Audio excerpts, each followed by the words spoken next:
नमस्कार, स्वागत है आपका गेम्स ऑफ गद्दी में। आपके साथ मैं हूं अपर्णा मौजम।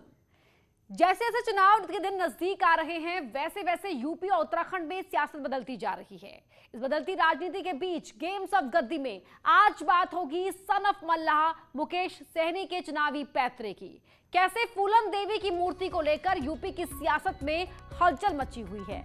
आखिर फूलन की मूर्ति से किसको फायदा होगा। साथ ही आपको दिखाएंगे कि यूपी की सत्ता में फिर से आने के लिए बीजेपी किसे मैदान में उतारने वाली है।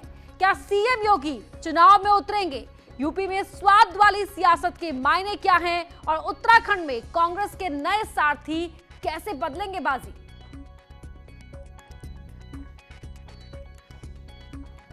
फूलन देवी की मूर्ति पर विवाद, सियासी फसाद, फूलन से किसको फायदा। ये सवाल इसलिए कि बिहार के मंत्री की पार्टी उत्तर प्रदेश में फूलन देवी की मूर्तियां लगवाने में जुटी है, लेकिन मूर्ति स्थापित करने से पुलिस ने रोक दिया है। इसके बाद से मल्लाह और निषाद जाति के लोगों में नाराजगी की खबर है। आखिर इस सियासी फसाद से किसको कितना फायदा होगा और क्यों उत्तर प्रदेश की राजनीति में इसे तरजीह दी जा रही है।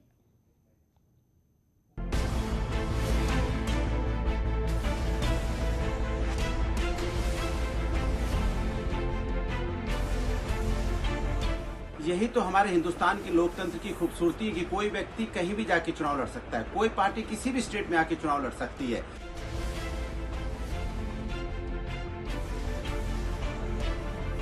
उनसे पूछा जाना चाहिए कि पिछले 5 साल में समाज के लिए इन्होंने क्या किया।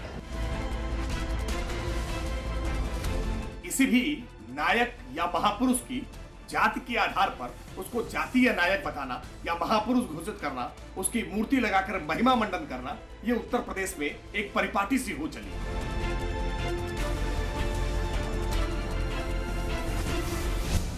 2022 से पहले यूपी में मूर्ति पर संग्राम। फूलन देवी की मूर्ति को लेकर राजनीति। ये राजनीति 2022 में चुनाव को क्या दिशा देगी अभी कहा नहीं जा सकता, लेकिन मूर्ति लगाने को लेकर राजनीतिक गोलबंदी शुरू हो गई है।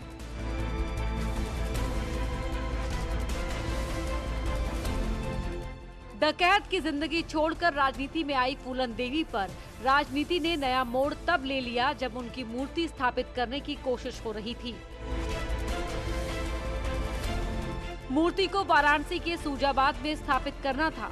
जब इस बात की जानकारी मिली तो विरोध शुरू हो गया। मामले की भनक लगते ही रामनगर थाने की पुलिस मौके पर पहुंची और फूलन देवी की मूर्ति को कब्जे में लिया। पुलिस का कहना है कि बिना अनुमति मूर्ति स्थापित करने की योजना थी, इसलिए इस कार्यक्रम को रोका गया।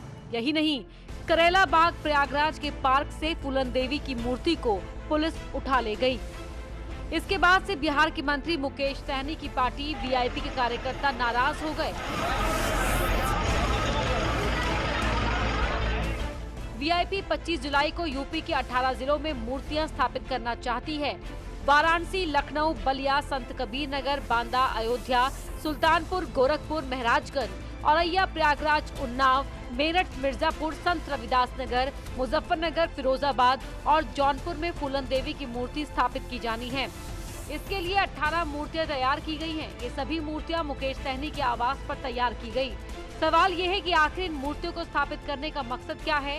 इस सवाल को टटोलने पर वोट बैंक की राजनीति नजर आती है। राजनीति के जानकारों का मानना है कि मुकेश सहनी निषाद और मल्लाह वोटर को साधने की कोशिश कर रहे हैं। बिहार से आकर यूपी में अपनी राजनीतिक पहचान बनाना चाहते हैं।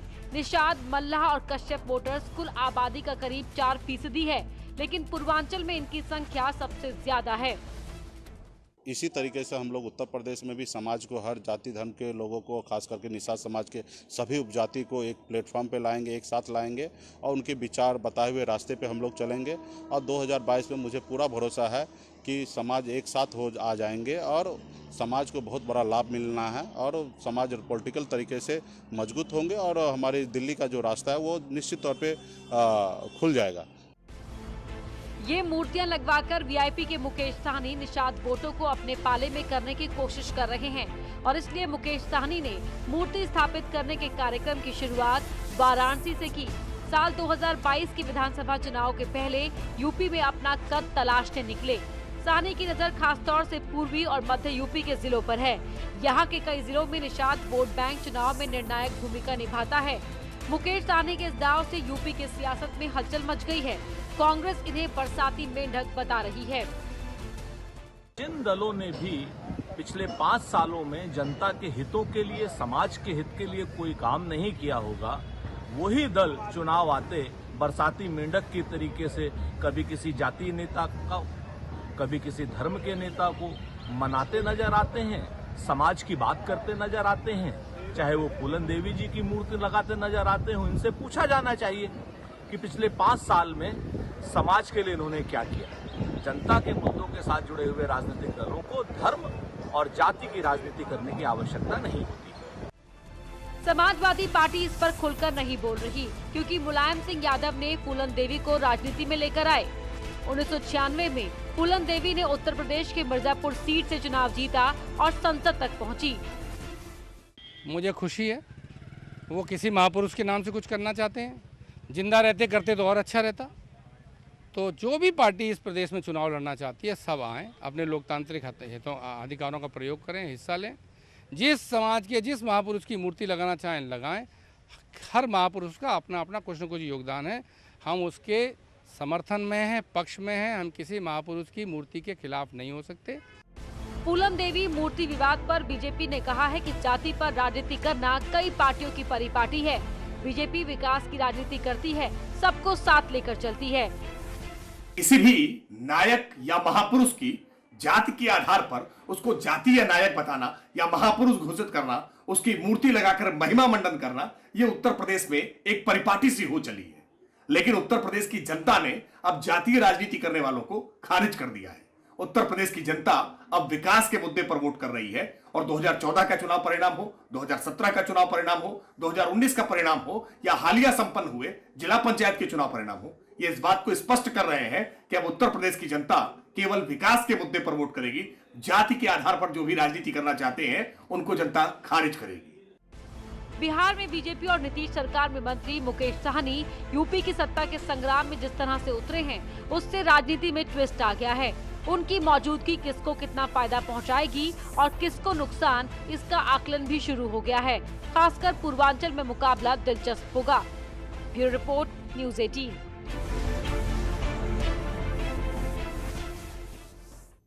गेम्स ऑफ गद्दी की लड़ाई इस बार काफी दिलचस्प होने वाली है। सूत्रों के हवाले से खबर है कि 2022 के रण में यूपी के बड़े दिग्गज उतरेंगे। बीजेपी प्रयागराज, लखनऊ से लेकर गोरखपुर तक पूरी ताकत झोंकने की तैयारी कर रही है।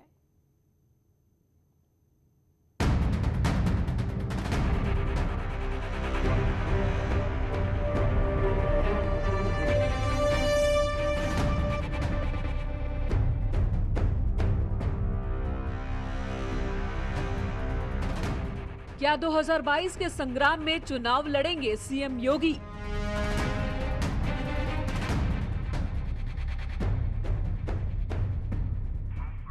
क्या दोनों डिप्टी सीएम भी लड़ेंगे चुनाव?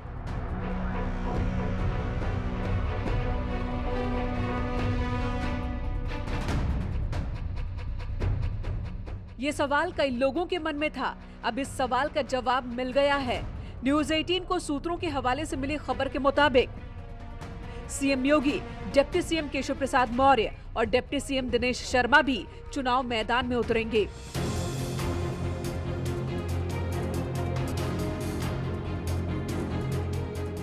फिर से सत्ता में आने के लिए पूरी तैयारी की गई है।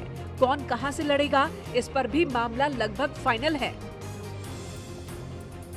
सूत्रों की माने तो सीएम योगी गोरखपुर की किसी सीट से लड़ सकते हैं। डिप्टी सीएम केशव प्रसाद मौर्य कौशाम्बी के सिराथू सीट से, तो लखनऊ से डिप्टी सीएम दिनेश शर्मा भी ताल ठोक सकते हैं। प्रतापगढ़ के कुंडा सीट से मंत्री डॉक्टर महेंद्र सिंह को उतारा जा सकता है।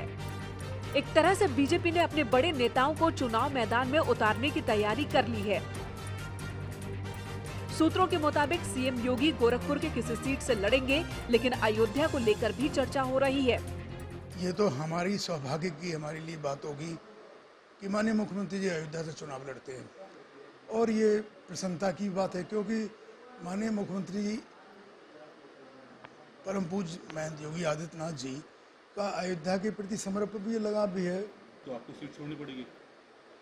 देखिए, कोई किसी की सीट होती नहीं है, ये मुझे अवसर मिला, उसके बाद में प्रसन्नता की बात हुई। यदि माननीय मुख्यमंत्री जी यहाँ से लड़ना चाहते हैं तो लड़ेंगे। हम लोग प्रसन्नता के साथ माननीय मुख्यमंत्री जी उसमें रहेंगे। और ये यदि मुख्यमंत्री जी यहाँ से लड़ते हैं तो ये हम सब लोगों के लिए, अयोध्या वासियों के लिए, पूज्य संत में तो सबके लिए प्रसन्नता की बात है। हालांकि अभी तक किसी ने खुलकर कोई ऐलान नहीं किया। जिस तरह से सीएम योगी अयोध्या के विकास को लेकर चिंतित रहते हैं, उसकी वजह से लोग अनुमान लगा रहे हैं कि सीएम योगी आदित्यनाथ अयोध्या से चुनाव लड़ सकते हैं। नहीं, माननीय मुख्यमंत्री जी अयोध्या लगातार 23-24 बार अब तक आ चुके हैं। एक एक चीज का खुद देखते हैं, निरीक्षण करते हैं, उसमें जो कमियां हैं उस पर इंगित करने का काम करते हैं। 2022 में बीजेपी विकास के मुद्दे के साथ ही चुनाव लड़ने की तैयारी में है। सीएम योगी समेत अगर बड़े नेता मैदान में होंगे तो चुनाव और दिलचस्प होगा। Bureau report, news 18। यूपी में आम पर सियासत शुरू हो गई है। राहुल गांधी के बयान पर बीजेपी ने तंज किया है। सीएम योगी ने ट्वीट कर लिखा कि राहुल का टेस्ट विभाजनकारी है, तो कांग्रेस राहुल के बचाव में उतरी। सवाल यह है कि क्या 2022 की लड़ाई राहुल गांधी ऐसे ही लड़ेंगे?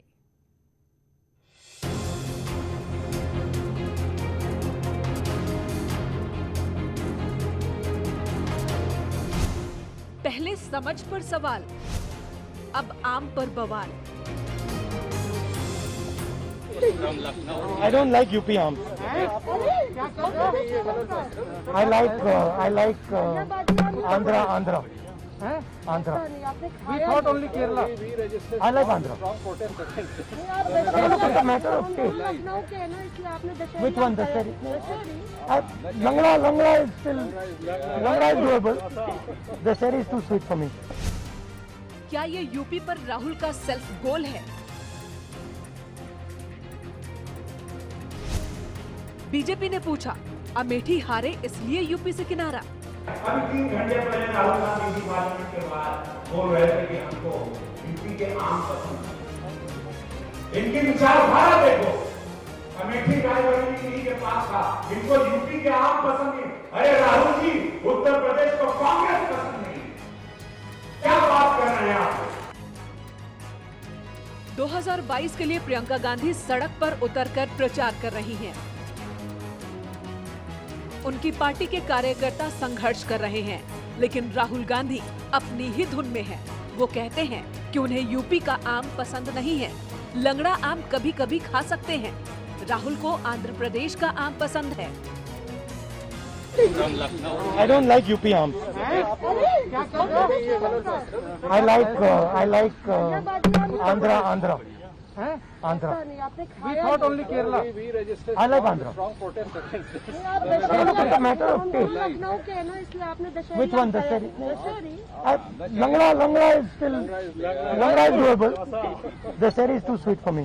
राहुल गांधी के इस बयान पर ट्वीट करते हुए सीएम योगी ने करारा प्रहार किया और राहुल के टेस्ट को विभाजनकारी बताया।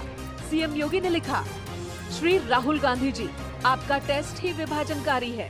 आपके विभाजनकारी संस्कारों से पूरा देश परिचित है। आप पर विघटनकारी कुसंस्कार का प्रभाव इस कदर हावी है कि फल के स्वाद को भी आपने क्षेत्रवाद की आग में झोंक दिया। ध्यान रहे, कश्मीर से कन्याकुमारी तक भारत का स्वाद एक है।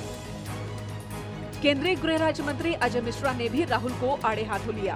राहुल गांधी उत्तर प्रदेश में चुनाव हारे हैं अमेठी से, जो उनकी एक पुश्तैनी सीट थी, वहाँ से चुनाव हार गए हैं। तो आम अगर उत्तर प्रदेश के नहीं पसंद हैं तो ठीक ही कह रहे हैं। 2019 के आम चुनावों में अमेठी के आम लोगों ने चुनाव में पराजित करके राहुल गांधी जी का जायका बिगाड़ दिया है और इसीलिए आज उनको उत्तर प्रदेश के आम पसंद नहीं आ रहे हैं। कांग्रेस की एक के बाद एक लगातार पराजय पर कांग्रेस पार्टी को आत्मचिंतन करना चाहिए। लेकिन कांग्रेस कह रही है कि शुक्र है कि राहुल ने संतरे का नाम नहीं लिया, वरना इन्हें संघ के कार्यालय पर खतरा लगता। यहाँ रुक रहे एक छोटे से ब्रेक के लिए, जल्द लौटते हैं।